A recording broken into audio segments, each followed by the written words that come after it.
All right, so let me do this again. Sources are very important.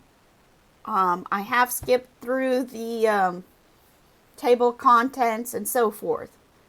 But let's get down to it. This is part one. Each video is going to be around 10 to 15 minutes long to keep it nice, short, and sweet, and so that you will also be able to keep up with where you are, instead of having to fast forward to where you left off. All right? And I will also link my source on the description. There are always going to be links to the sources of where I got my information. Alrighty, Introduction to Volume 1. The report is submitted to the Attorney General pursuant to 28, which states that at the conclusion of special counsel work, he shall provide the Attorney General a confidential report explaining the prosecution or declination decisions of the special counsel reached. The Russian government interfered in the 2016 presidential election in sweeping and systematic fashion. Evidence of Russian government operations began to surface in mid-2016. In June, the Democrat National Committee and its cyber response team publicly announced that Russian hackers had compromised its computer network. Releases of the hacked material, hacks that public reporting soon attributed to the Russian government, began that same month. Additional releases followed in July through the organization WikiLeaks, with further releases in October and November. In late July 2016, soon after WikiLeaks' first release of stolen documents, a foreign government contacted the FBI about a May 2016 encounter with Trump campaign foreign policy advisor George Papadopoulos. Papadopoulos had suggested to a representative of that foreign government that the Trump campaign had received indications from the Russian government that it could assist the campaign through the anonymous release of information damaging to Democratic presidential candidate Hillary Clinton. The information prompted the FBI on July. Oh man. Wake up, computer.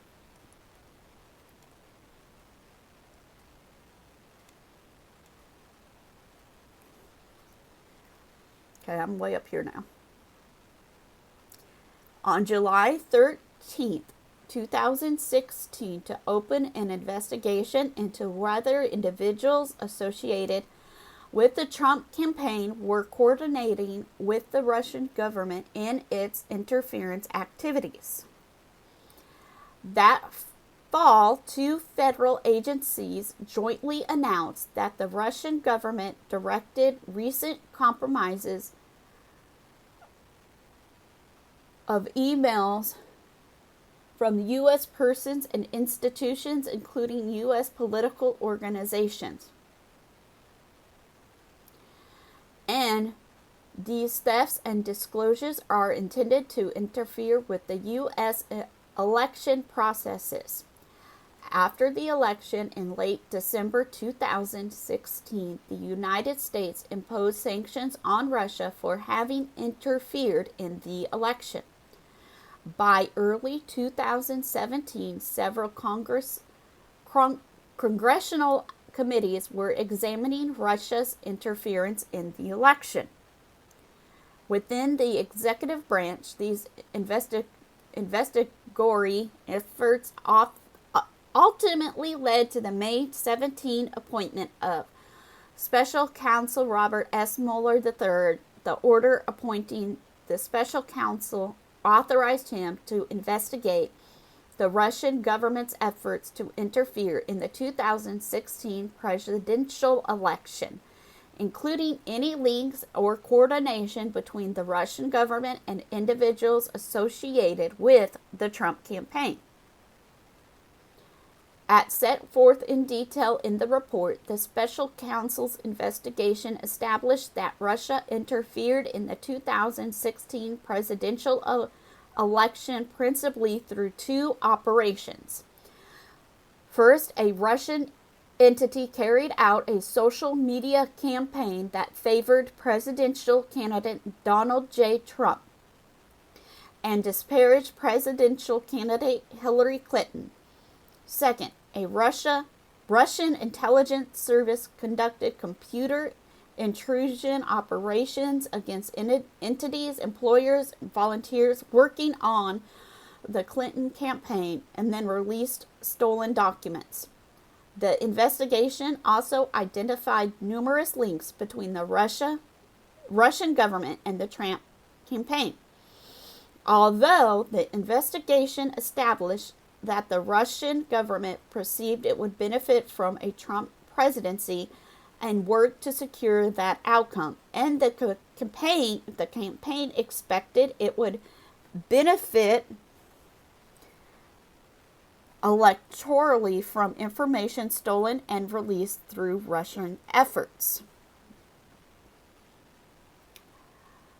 The investigation did not establish that members of the Trump campaign conspired or coordinated with the Russian government in its election interference activities.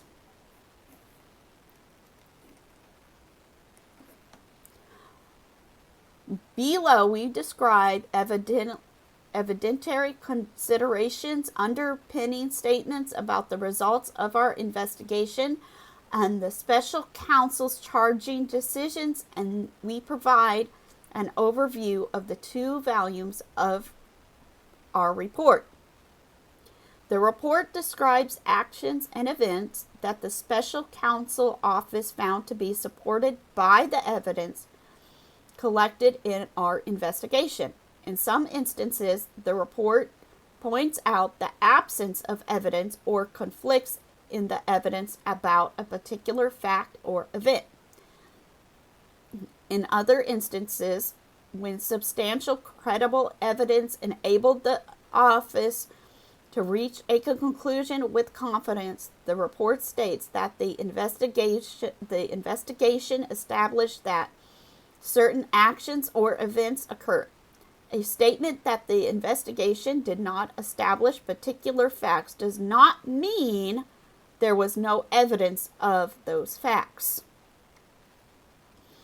In evaluating rather evidence about collective action of multiple individuals constituted a crime, we applied the framework of conspiracy law, not the concept of collusion.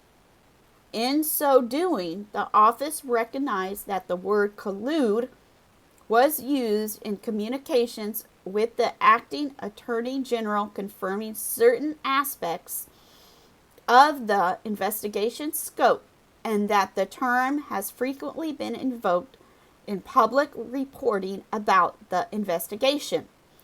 But collusion is not a specific offense or theory of liability found in the United States Code, nor is it a term of art in federal criminal law. For those reasons, the office focuses in analyzing the questions of joint criminal liability was on conspiracy as defined in federal law.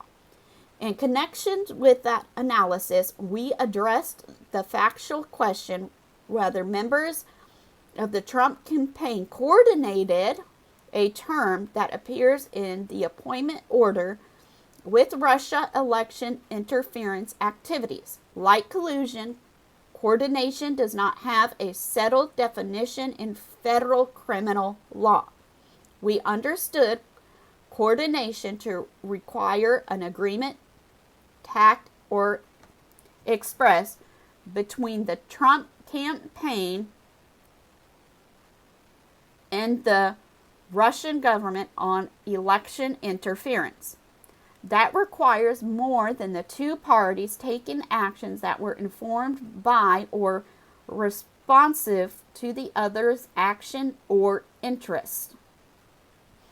We applied the term coordination in the sense when stating in the report that the investigation did not establish that the Trump campaign coordinated with the Russian government in its election interference activities.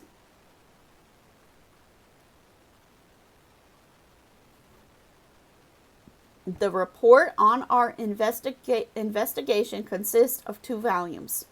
Volume 1 describes the factual results of the special counsel's investigation of Russia interference in the 2016 presidential election and its interactions with the Trump campaign.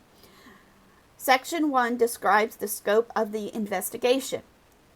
Sections 2 and 3 describe the principal ways Russia interfered in the 2016 presidential election. Section 4 describes links between the Russian government, individuals associated with the Trump campaign. Section 5 sets forth the special counsel's charging decisions. Volume 2 addresses the president's actions towards the FBI's investigations into Russia interference in the 2016 presidential election and related matters, and his actions towards the special counsel's investigation. Volume 2 separately states its framework and considerations that guided that particular investigation.